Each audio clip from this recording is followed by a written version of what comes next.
비과세 요건을 갖췄을 때는 비과세를 받는 거예요.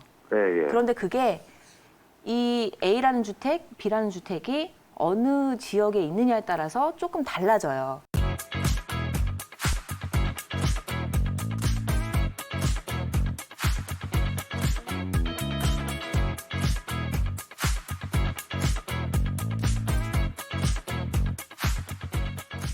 예, 안녕하세요. 네, 반갑습니다. 네, 예, 예. 지금 일직동에 있는 광명역 푸르지오 아파트를 이제 기존에 갖고 계시고 지금 분양을 예. 받으셨어요. 광명 뉴타운에 있는 거 분양 네, 받으셨나 봐요? 강명 재개발이면? 뉴타운요, 16구역이요. 아, 16구역이요? 네. 예. 16구역이면 광명 아크포레? 강명 아크포레 예. 사이에 보이고요. 예, 예, 알겠습니다. 그러면은 네. 일단 우리 궁금하신 게 1가구, 그러니까 일시적인 일시적 2가구 비과세, 2주택의 네. 비과세가 궁금하시잖아요. 네, 예. 네. 굉장히 어렵죠? 네. 예, 이게 네. 2019년 12월 16일 그 이후에 그 반복 법이 또 그 비과세 그 법이 바뀌었잖아요. 예, 맞아요. 네네. 뭐 1년 이내 12월 16일 이후에 취득한 아파트는 1년 네. 이내에 팔고 1년 이내에 전입을 해야 한다고 막 이렇게 나오더라고요. 네, 알겠습니다. 네. 제가 설명을 네. 대략적으로 드릴게요. 일단 예, 예. 세무 부분이기 때문에 좀 예. 대략적으로 알고 계시고 다시 세무사 상담을 예, 받으셔야 예. 되는 거예요. 예, 일단 예, 예. 말씀을 드릴게요. 우리 일시적인 1가구 2주택의 비과세는 일단 기본적으로 내가 종전주택, 예, 기존에 있는 종전주택, 그리고 이제 예. 신규주택, 예. 예, 종전주택에서 신규주택을 사는데 이게 네. 겹쳤을 경우에 이 종전주택의 비과세를 받을 수 있는지 없는지 그게 지금 관건이 되는 거거든요. 아, 그거는 요건은 다 갖췄어요. 아, 그 조건을 갖췄는지 네. 지금 한번 살펴볼게요. 기본적으로는 뭐냐면은 우리가 A라는 주택을 사고 나서 그 다음에 1년 이후에 B라는 주택을 사고 그 다음에 네. B라는 주택을 취득하고 나서 A라는 네. 주택을 3년 내에 처분하면 이 A라는 주택이 비과세 요건을 갖췄을 때는 비과세를 받는 거예요. 예, 예. 그런데 그게 이 A라는 주택, B라는 주택이 어느 지역에 있느냐에 따라서 조금 달라져요. 그게 이제 조정 대상 지역에서 조정 대상 지역으로 가면 이 3년이라는 조건이 좀 달라지는데 그 기준점이 있어요. 일단 처음에 나왔던 게 9.13 대책. 그래서 2018년도 9월 13일 그리고 2019년도 12.16 대책 때도 한 번 나왔거든요. 그래서 12.16 요 기준으로 해서 B라는 주택을 언제 구입했느냐에 따라서 3년이냐, 2년이냐, 1년이냐 요게 바뀌어지거든요. 네. 예, 그래서 설명을 드리면 일단 광명시이기 때문에 처음에 요 A라는 주택을 언제 사셨다고 하셨죠? A라는 주택이요? 예, 종전주택이요. 예. 언제 사셨어요? 2017년 8월 19일요. 네, 그러면은 조정 대상 지역 일대 사셨네요. 예, 취득하셨네요, 되고 나서 그죠? 샀어요. 예. 네, 그러면 신규 주택을 지금 분양을 언제 받으셨어요?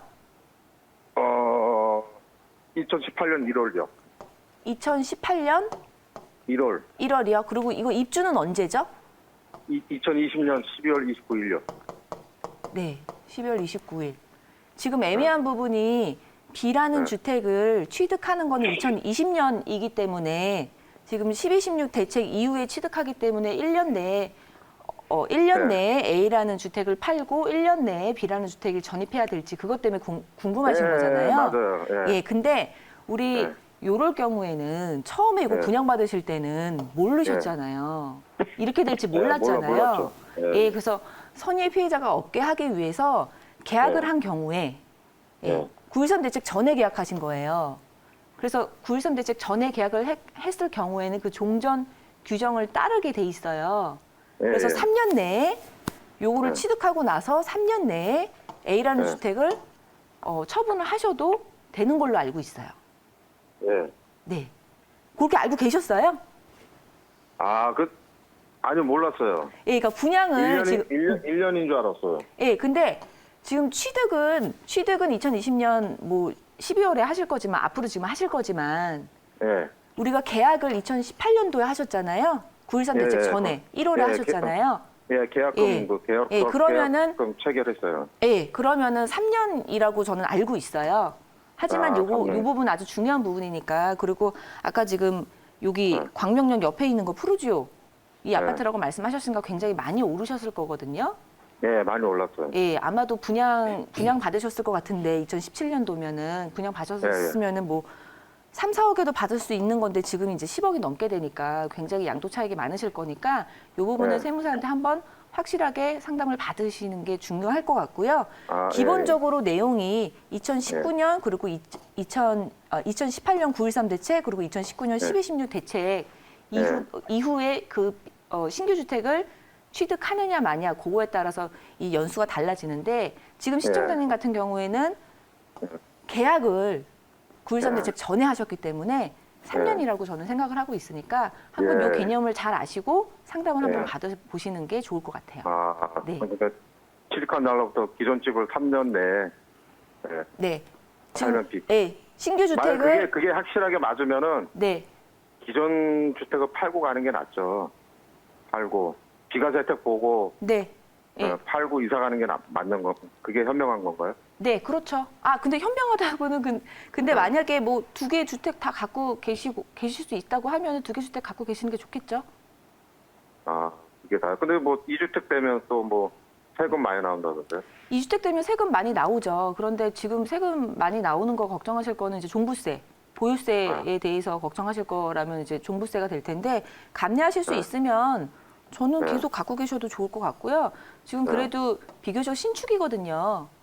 종전주택이요. 그럼 비교적 신축이면은 앞으로 뭐 신축에 대한 니즈는 이제 어마어마하다고 볼 수 있겠고, 그리고 또 이 전세 가격이 많이 올라주고 있기 때문에 저는 기왕이면은 이렇게 신축 아파트 지금 뭐 16구역도 완전 신축이고 얘도 이제 신축급에 속하기 때문에 기왕이면 저는 다 갖고 있는 게 맞다고 생각해요. 하지만 내가 종부세 낼 것도 좀 부담스럽고 나는 1주택만 하고 싶다 하시면은 그죠? 3년 내에 파시는 게 좋죠. 3년 내에 파셔서 9억까지는 비과세를 받으시고 9억 초과분에 대해서는 양도소득세 내시는 거예요. 아, 예. 네. 그렇게 정리해 드릴게요. 그리고 중요한 거는 이거는 세무 부분이기 때문에 반드시 세무사 상담하시고 결정하시면 될 것 같아요. 예. 네, 이렇게 정리해 드릴게요.